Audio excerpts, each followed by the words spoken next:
आदरणीय director sir और मेरे सहपाठी प्यारे विद्यार्थियों, आपको अगले 26 नवंबर को होने वाले संविधान दिवस की हार्दिक शुभकामनाएं। मैं संविधान पर बहुत ही नेक्स्ट में सारे फैक्ट रखने की कोशिश करूंगा। सबसे पहले सबको पता है कि हम लोग कभी गुलाम थे। फिर 1930 में एक आवाज उठी कि हमको पूर्ण स्वराज्य चाहिए। पूर्ण स्वराज्य की आवाज के साथ बात इतनी दृढ़ता के साथ नहीं उठाई गई थी क्योंकि सुनने वाले लोग उस समय थे ही नहीं। आज हम लोग कोई बात कहते हैं तो कभी भी उसको कहीं पे भी कैसे उठा जा सकता है, सोशल मीडिया है, लेकिन पहले ऐसा नहीं था। जहां से मांग उठी वहीं पर दबा दी गई। फिर उसके बाद लेकिन सबसे पहले उठी 1930 में थी। इसके बाद धीरे धीरे हम लोग आगे बढ़ते हैं और समय आ जाता है 1949 का। ठीक है, अंग्रेजों से हम लोग त्रस्त थे। जब अंग्रेजों के जाने के पीछे कारण ये नहीं था, जब आप हिस्ट्री में पढ़ेंगे कि हमने उन्हें हरा के भगा दिया। ठीक है, जो आधी अधूरी बात है कि हम लोग लड़े और हम लोगों ने भगा दिया। जब आप हिस्ट्री पढ़ेंगे तो आपको पता चलेगा कि 1600 के बाद जब ईस्ट इंडिया कंपनी यहाँ पर थी तो वो असल में शासन उसका नहीं था, क्राउन का था। हम लोग उपनिवेश थे, उन्हें हमें ठेके पर इंडिया दी थी और ऐसे ही वो सब पे शासन करते थे। अमेरिका भी गुलाम था, सारे देश गुलाम थे उनके। जो जिसको हम बोलते हैं ना कॉमनवेल्थ, 202 कंट्री, वो सारे के सारे क्राउन में गुलाम थे। हम एक उपनिवेश थे। हमको उन्होंने ईस्ट इंडिया कंपनी को ठेके पे दिया था कि तुम इनके साथ जो चाहे करो, इतना रेवेन्यू हमें देते रहना।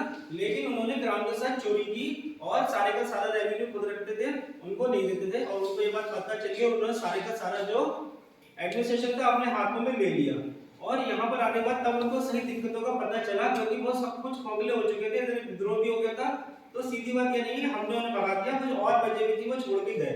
इसके बाद क्या होता है 1947 में जब अंग्रेजों ने कह दिया कि ठीक है भाई अब तो अपना संविधान बना लो, हम देश छोड़ के चले जाएंगे। ये ठीक वैसी ही बात है जैसे हम किसी को अपनी बहुत ही मूल्यवान वस्तु देते हैं लेकिन साथ में कंडीशन लगा देते हैं कि तुम ये बता दो इसे रखोगे कैसे। कोई कहता है मुझे ये वस्तु दे दो, कहते हाँ मैं दे तो दूंगा लेकिन तुम रखोगे कैसे ये तो बताओ। ये मैंने 200 साल संभाला, मुझसे से लगाव हो गया। एक कुत्ता भी पाल लेते तो उसे भी अपनापन होता है। 200 साल उन्होंने हमारे देश को शासन किया, उसको अपना समझ रहे थे वो, और अपनी चीज किसी को दे रहे थे तो कह रहे हम दे देंगे लेकिन बताओ चलाओगे कैसे। तो उन्होंने कहा ठीक है संविधान हम बनाएंगे। लेकिन अब सबसे सोचने वाली बात यह है कि पहले लोकसभा इलेक्शन 1951 में हुए। जब 51 में इलेक्शन हुए और जो पहला इलेक्शन ही 51 में हुआ, लोग चुने जब जाने थे लोकसभा के लिए 51 में, तो फिर कॉन्स्टिट्यूट असेंबली के लिए लोग कहां से आए, कौन सा ऐसा इलेक्शन हुआ। तो आप जब हिस्ट्री पढ़ेंगे तो आपको पता चलेगा कि दो प्रकार के प्रेसिडेंसी और प्रिंसली स्टेट यह होते थे और कांग्रेस तो थी। तो वहां से रिप्रेजेंटेशन के आधार पर सब जगह से एक एक कैंडिडेट लिया गया और 389 कैंडिडेट इकट्ठे हुए। और उसके अंदर क्या था, फिर उस समय तक ऐसी कोई मांग नहीं थी हिंदू मुस्लिम वाली। और होते हैं फिर जब सब लोग इकट्ठे हो जाते हैं एक सभा बनती है और वो जो सभा होती है उसको जो पावर मिल रही होती है वो होती है इंडिपेंडेंस एक्ट 1947 से। 1947 से जो फंक्शन वो कर रही थी वो वहां से मिल रही थी। और जो कैबिनेट मिशन था उसके अकॉर्डिंग कॉन्स्टिट्यूट असेंबली बनाई गई थी जिसमें 389 मेंबर थे और सब लोग अपना काम करने बैठ गए। उसके जो अध्यक्ष थे सचिदानंद सिन्हा, बाद में राजेंद्र प्रसाद बने। 13 कमेटी बनी। 13 कमेटियों में से जो ड्राफ्टिंग कमेटी थी उसके जो चेयरमैन थे वो डॉक्टर भीमराव अम्बेडकर थे। सब लोग अपना काम अच्छे से कर रहे थे। 156 सेशन हुए कॉन्स्टिट्यूट असेंबली में, 2000 अमेंडमेंट हुए। आप ये मत समझना कि कोई आर्टिकल हल्का है।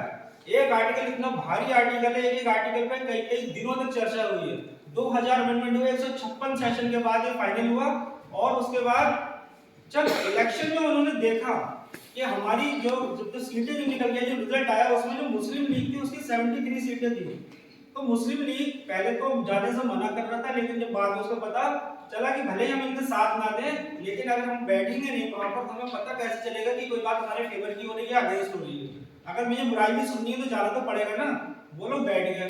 लेकिन जब उनको पता चला कि हम तो 73 लोग हैं तो हम अपने फेवर की बात यहाँ पर रख ही नहीं पाएंगे, तो उन्होंने अलग मांग कर दी। और जो उस समय का जो लॉर्ड माउंटबेटन जो गवर्नर था उसने इसी मौके का फायदा उठाया और 1947 के एक्ट में अमेंडमेंट करते हुए उन दोनों को अलग कर दिया। और उसके बाद हमारे पास सीटें हो गई कम। हमने जब अपना संविधान बना लिया पूरा, और संविधान बनने के बाद तो जो सारे के सारे मेंबर थे उन्होंने साइन किए। 3 कॉपी में संविधान बना एक कॉपी उसकी ओरिजिनल कॉपी है जो कि चमड़े का जिसका कवर है, और 16x22 में जो पार्लियामेंट का जो लाइब्रेरी का सेंट्रल हॉल है उसमें रखी गई है, और हीलियम गैस भर दी गई है। बाकी की दो जो है वो सबको देखने के लिए रखी है वहां पर, हिंदी और इंग्लिश में। एक हिंदी वर्जन है, इंग्लिश वर्जन है, उसे कोई भी जाकर देख सकता है, लेकिन ओरिजिनल नहीं देख सकते। उस ओरिजिनल गाने पे जितने भी मेंबर थे उन्होंने डुअल साइन किए, हिंदी और इंग्लिश में। तो जब संविधान बनकर तैयार हो गया, आप लोगों ने देखा होगा कैरेक्टरिस्टिक से पढ़ते हैं तो उसमें लिखा होता है रिटन कॉन्स्टिट्यूशन, और साथ में ये भी पढ़ते हैं लेंथी, वर्ल्ड लेंथी, और फिर भी लिखा है रिटन। तो इतना सारा कौन लिख पाया वर्ल्ड का सबसे रिटन और इतना लेंथी? तो दिमाग में बात आती है पेन से लिखा गया हो? नहीं, उस समय टाइपराइटर थे, टाइप किया गया, क्योंकि हर व्यक्ति एक आर्टिकल पे अपने विचार लाता था, वहां पर बात होती थी, फाइनल होता था, ड्राफ्ट होता था फिर। लेकिन जो हाथ से लिखा गया वो कैलीग्राफी, वो प्रेम विहार की नारायण राजन ने, उनका परिवार यही काम करता था, तो उन्होंने क्या किया, कैलीग्राफी करी। और उसके बाद जब नेहरू जी ने उनसे पूछा कि तुम जो कैलीग्राफी इसके लिए कर रहे हो इसके लिए कितना पेमेंट लोगे, तो उन्होंने कहा कि मैं चाहता हूं कि हर पन्ने को खुद का साइन करूं और लास्ट वाले पे ग्रैंडफादर के साथ साइन करूं।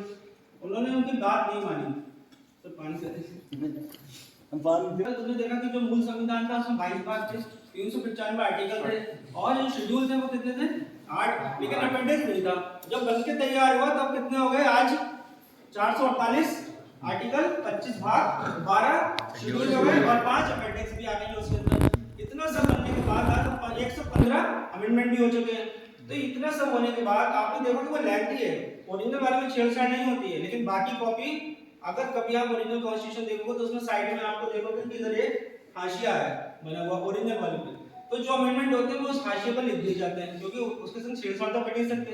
तो वो जब ओरिजिनल डीडी बसु की अगर आप किताब पढ़ेंगे तो उसमें आप वही वाला फॉर्मेट पाएंगे जो ओरिजिनल का है। तो संविधान के इतने हिस्से में तो लिखा गया है, और ऊपर का हिस्सा है उस पे आर्ट वर्क किया गया है, आर्टिस्टिक वर्क किया गया है, रामायण के, हनुमान जी के, राम के चित्र बनाए गए हैं। तो उसको शांति निकेतन बांग्लादेश से रविंद्रनाथ टैगोर ने कभी वहां पर संस्था बनाई थी, वहां से 2 भाइयों को बुलाया गया, उन भाइयों ने बनाया, ठीक है, नंदलाल बोस और राम मनोहर सिन्हा, दोनों भाई थे, उन्होंने जाके उसका चित्रण किया अच्छे से। ये सब बनने के बाद जब संविधान बन गया, तैयार हो गया, और बनने के बाद ही कोई चीज पता चलती है इसमें क्या अच्छाई क्या बुराई। बनते समय कौन बता सकता है कि ये सब्जी में नमक कम हो गया ज्यादा होगा, टेस्ट करेंगे ना। उसके बाद बात आई कि बुराइयां शुरू हो गई कि इसमें ये बहुत है, वो बहुत है, लेंथी बहुत है, ऐसा बहुत है। सबसे पहली बात आई उधार का थैला। बहुत लोग ये कहते हैं एज ए लीगल प्रोफेशन में रह के हम लोग कभी ये बात बर्दाश्त न करें किसी को उधार का थैला। मैं इसका परम विरोध करता हूँ। जब भी कोई कहता है उधार का थैला, 60 संविधान पढ़े गए जिसमें से सिर्फ जो किताबों में हमारे लिखा है वो सिर्फ 5 बताते हैं, मैक्सिमम 6 बताते हैं, बाकी के 56 का है। अगर उधार का थैला तो मुझे तो सारे बता के दिखाए कि 5 से तो तुमने बता दिया कि डीपीसी भी यहाँ से लिया और ये नंबर यहाँ से लिया, ये यहाँ से लिया, बाकी के 56 कहाँ से, वो कहाँ चले गए? तो हम लोग उससे इंस्पायर हैं, ना कि हमने बोरो किया। बोरो की हुई चीज को वापस देना पड़ता है। किसी को आप उधार दोगे वापस नहीं लोगे, लेकिन हम इंस्पायर हैं। हम किसी से प्रेरणा से कोई आईएएस बना, हमने प्रेरणा ले ली, लेकिन हमने उसका कोई दिमाग थोड़ी ना चुरा लिया, हमने अपने हिसाब से चुनी। भारत दुनिया के एक ऐसा देश है जहाँ पर 7 प्रजाति के मनुष्य पाए जाते हैं, 7 प्रकार के रंग पाए जाते हैं, सारी भाषाएं बोली जाती हैं, सारे मौसम यहाँ पर है। इतनी डाइवर्सिटी के लिए एक डॉक्यूमेंट बनाना, वो भी इतने लंबे समय तक चलाना आसान बात नहीं है, ठीक है। तो जब जो संविधान बनकर तैयार हो तो एक फैक्टर तो ये हुआ। दूसरा कहते हैं इसे लिविंग डॉक्यूमेंट।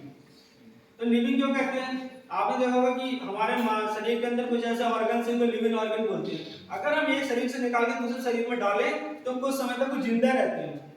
ऐसे ही अगर आग पे हम पानी डालें तो जाएगी, घी डालें तो जलती रहेगी। संविधान इसलिए लिविंग है, इसको जो लिखा गया वो तो वहां है, लेकिन हम उसमें घी की तरह डाल रहे हैं अमेंडमेंट, इसीलिए वो उसकी जो आग है वो जलती जा रही है शाश्वत रूप से, और वो जिंदा है।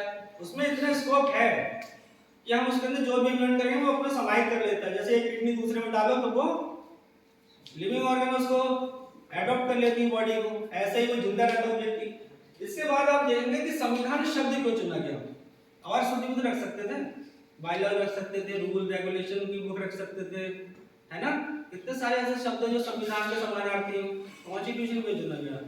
किसी भी देश के अंदर 3 चीजें इंपॉर्टेंट होती हैं, क्या है? लेजिस्लेचर, जुडिशरी और एग्जीक्यूटिव। इसको मिलाया बोलते हैं। चौथा ऐसा है वो अपने आप को स्वयं डिक्लेयर कर रही है, जो आर्टिकल 19 से पावर मिलती है फ्रीडम ऑफ प्रेस की। लेकिन आप देखेंगे इससे आप संधि विच्छेद करेंगे कॉन्स्टिट्यूशन, इसका मिनिस्ट्री को कॉन्स्टिट्यूट करता है, पार्लियामेंट को कॉन्स्टिट्यूट करता है, प्रेस को कॉन्स्टिट्यूट करता है और एग्जीक्यूटिव को करता है। लेकिन क्या तीन से संविधान पूरा देश चल जाएगा?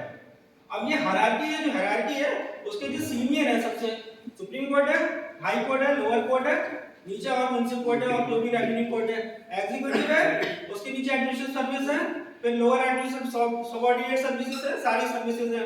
ऐसे ही तुम देखोगे उसमें पार्लियामेंट में कौन कौन है, स्टेट में लेजिस्लेचर है, अपने पंचायत में लेजिस्लेचर प्रधान का है।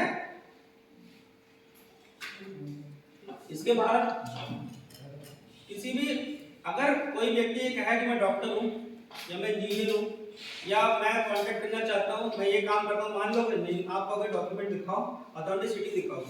ऐसे ही देश में कोई संविधान खड़ा या कोई भी इंस्टीट्यूट खड़ा नहीं होता, कॉन्स्टिट्यूशन उसको पावर देता है, अथेंटिसिटी ऑफ द इंस्टीट्यूशन है ये, यहाँ से वो पावर देता है। सारे के सारे संविधान यानी कि सारे के सारे विधान वो इससे मैच हो रहे हैं। आर्टिकल 13 जब आप पढ़ोगे तो उसमें लिखा है कि राज्य कोई विधि नहीं बनाएगा। पूरा संविधान पढ़ लेना, कहीं पर भी ये नहीं लिखा है कि लॉ बनाने की पावर कहां से मिलती है। लॉ बनाने की पावर मिलती है आर्टिकल 13 से। वो जो कहता है राज्य कोई विधि नहीं बनाएगा, यानी मैं बच्चे से कहूं कि तुम नहीं खेलोगे, लेकिन अगर कहूं खेलोगे लेकिन शैतानी नहीं करोगे, तो मैं जो कंडीशन लगा रहा हूं कि शैतानी नहीं करोगे, लेकिन साथ साथ कंसेंट भी दे रहा हूं कि खेलोगे। आर्टिकल 13 कहता है कि राज्य ऐसी कोई विधि नहीं बनाएगा जो अधिकार को कम करती हो, छीनती हो, लेकिन वो इसी में ये भी तो कह रहा है जो विधि बना सकता है अगर ये चीजें ना हो, अगर ये चीजें ना हो तो विधि बना सकता है, यानी कि पावर भी दे रहा है आर्टिकल 13। पूरे संविधान में कहीं पर भी नहीं लिखा हुआ है, सबने सब प्रोसीजर सारा लिखा हुआ, पार्लियामेंट में क्या होगा, इसमें क्या होगा, बिल कैसे आएगा, लेकिन वो पावर कहां से आएगी जिससे हम ये काम करेंगे? वो 13 देता है, जिसको हम लोग जुडिशियल रिव्यू भी बोलते हैं। तो जब संविधान भी बन गया और उसके बाद क्या होगा इस संविधान के बारे में, क्योंकि हर चीज की एज होती है, हम लोग इसलिए नहीं जानते, पढ़ रहे हैं एक्चुअल में क्या हुआ होगा, कैसा हुआ होगा, क्यों? जिसका शासन होता है वो अच्छा ही लिखता है। चल इसी समय कोई बुरा लिख के दिखा दे गवर्नमेंट में तो फांसी भी चढ़ा दिया जाएगा। लेकिन आज से 10 साल बाद लोग जब 2023 के बारे में पढ़ेंगे तो सोचेंगे अरे बड़ा अच्छा शासन था, रामराज था, लेकिन उन्होंने क्या बताया कि इस समय क्या दिक्कतें चल रही हैं। किसी भी गवर्नमेंट में कोई भी व्यक्ति अगेंस्ट नहीं लिख सकता। तो आज हम हिस्ट्री पढ़ते हैं इतनी अच्छी कोई जरूरी नहीं है कि उस समय बहुत अच्छा रहा हो, उस समय अच्छा लिखवाया गया था। तो आज के बाद भी जो लोग पढ़ेंगे 23 के बाद 33 में पढ़ेंगे उसको 2023 बड़ा सुहाना लगेगा। ठीक है, तो यहाँ पर अगेंस्ट गवर्नमेंट हम लोग नहीं जा सकते। अब कॉन्स्टिट्यूशन आने वाले लोगों के लिए प्रेरणा का स्रोत बना रहे हैं, ये पता लगता रहे कि गवर्नमेंट आपकी अकाउंटेबल है, आपके क्या राइट्स हैं, उसके क्या ड्यूटीज हैं, इन सब बातों को बताने के लिए जो गवर्नमेंट है उन्होंने पहले से विधि दिवस के रूप में मनाया। बाद में अम्बेडकर जी के 125वीं जयंती के मौके पर जब उनका स्मारक बनाया गया, वहां पर मोदी जी घोषणा कर दी कि अगले वर्ष से मतलब 2015 में 19 नवंबर से ही उन्होंने घोषणा कर दी कि नेक्स्ट ईयर से इसको संविधान दिवस के रूप में मनाया जाएगा। Thank you.